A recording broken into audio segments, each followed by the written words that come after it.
جی ناظرین، ایک بار پھر آپ کو خوش آمدید کہتے ہیں۔ بریک پہ جانے سے پہلے 3 نومبر کے اقدام کے بارے میں بات چیت کا سلسلہ جاری تھا۔ اب ہم بات کریں گے منیر ملک صاحب سے بات کرنے سے پہلے ہم بات کریں گے ڈاکٹر خالد رانجھا صاحب سے، لاہور میں ہمارے ساتھ موجود ہیں، سابق سینیٹر بھی ہیں، سینئر ایڈوکیٹ ہیں سپریم کورٹ کے۔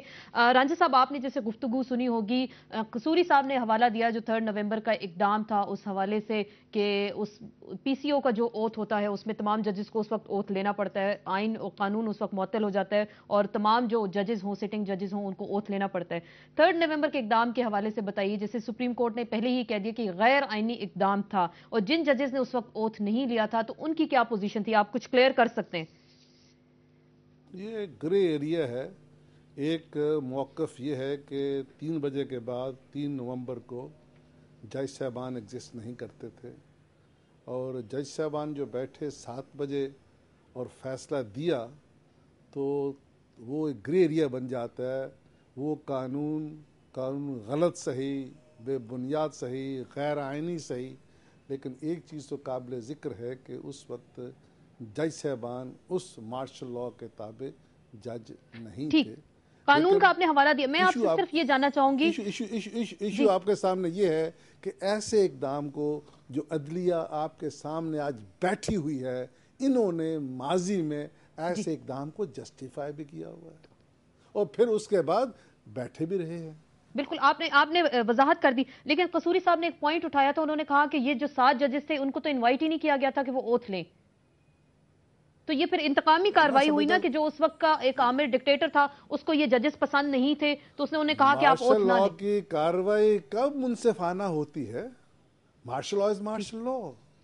ہم تو بات کر رہے ہیں کیا اس دور کے بعد گزرے، کیا should we wash our judicial dirty linen in the manner we're doing it؟ اس ملک میں کون سا جج ہے جس نے پی سی او کتابیں اوتھ نہیں لی ہوئی؟ کون سا جج ہے جس نے پی سی او کو جسٹیفائی نہیں کیا ہوا اس 31 جولائی سے پہلے تک؟ تو میں یہ گزارش کر رہا ہوں کہ there is now time to move forward۔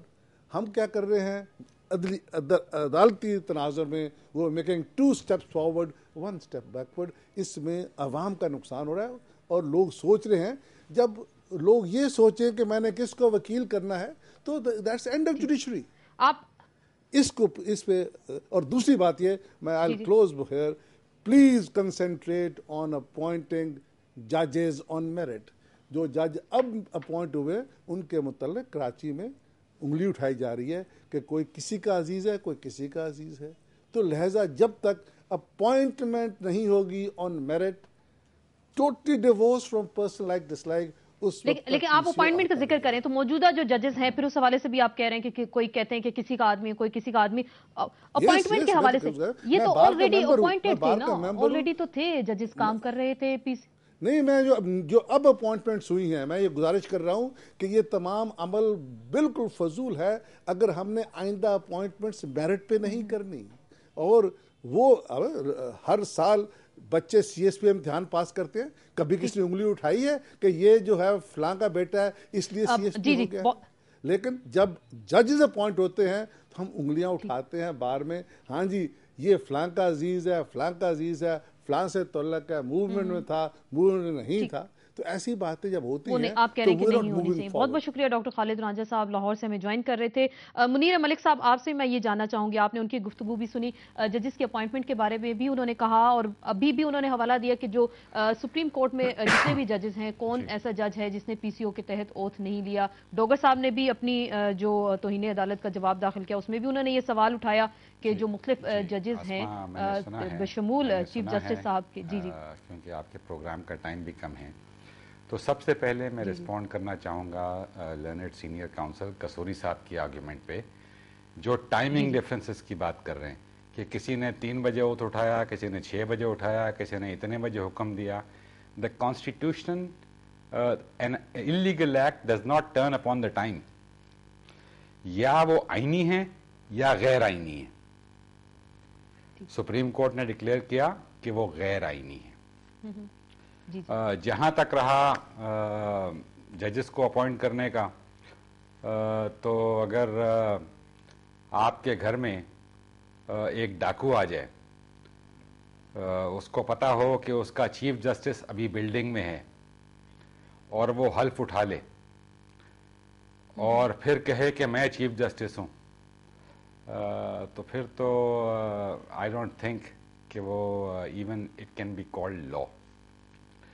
Ranjha Sahab کا یہ پوائنٹ اپوائنٹمنٹس یا یہ تو سیاسی بنیادوں پر کہہ رہے ہیں کہ میرٹس پہ ہونا یہ تو چاہیے۔ تاریخ لکھے گی کہ 3 نومبر سے اس ججمنٹ کو آپ چھوڑ دیں، یہ پاکستان کی تاریخ بتائے گی کہ 3 نومبر سے لے کے 16 مارچ تک جو اپوائنٹمنٹس ہوئی تھیں ان میں کتنے مستحق تھے اور کتنے نہیں تھے۔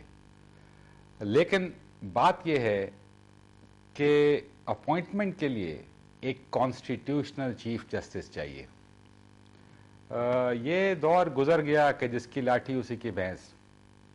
پاکستان کے عوام میں اتنا شعور آ چکا ہے اور ہم نے آج تک کلیم نہیں کیا کہ کوئی بھی فرشتہ ہے، ہم سب گناہ گار ہیں۔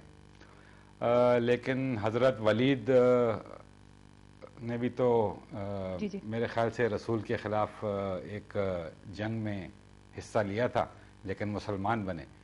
تو اگر کوئی اپنے آپ کو ریڈیم کر لے، اور افتخار چودھری صاحب نے اپنی اس تاریخی نا سے اس ملک کی تاریخ کو بدلا ہے۔ جی جی، آپ نے بالکل آپ نے تاریخ کا بھی حوالہ دیا اور افتخار چودھری صاحب کا بھی ذکر کیا۔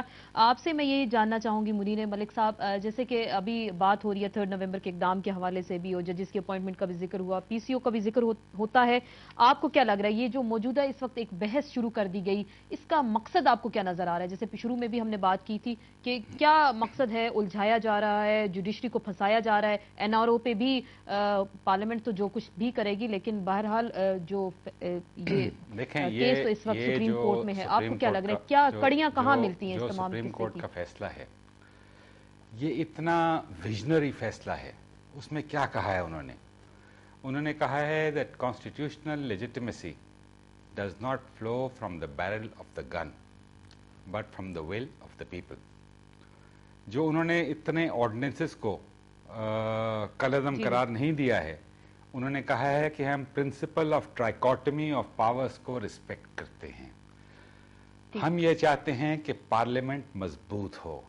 سپریم کورٹ نے پارلیمنٹ کی تعریف کی ہے، سپریم کورٹ نے اس الیکٹرل پروسیس کی تعریف کی ہے جس کے اندر جو ہے اس پارلیمنٹ نے جنم لیا۔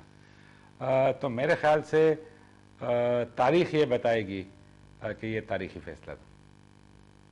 جی بہت بہت آپ سے بھی ابھی ہم بات کریں گے، قصوری صاحب سے بھی بات کریں گے اور تاریخی فیصلے کے حوالے سے بھی وہ ذکر کر رہے ہیں، لیکن وقت ہوا ایک بریک کا۔ بریک کے بعد اپنی گفتگو کے سلسلے کو جاری رکھیں گے۔ 3 نومبر کے اقدام کے حوالے سے پارلیمنٹ اپنی ذمہ داریاں کس طریقے سے پوری کرے گی، اور ایک جو نقطہ اٹھایا تھا ڈوگر صاحب نے کہ کیا ایگزیکٹو آرڈر کے ذریعے ججز کی بحالی ممکن ہے یا نہیں، انہی تمام سوالوں پہ بات ہوگی، لیکن ایک بریک کے بعد۔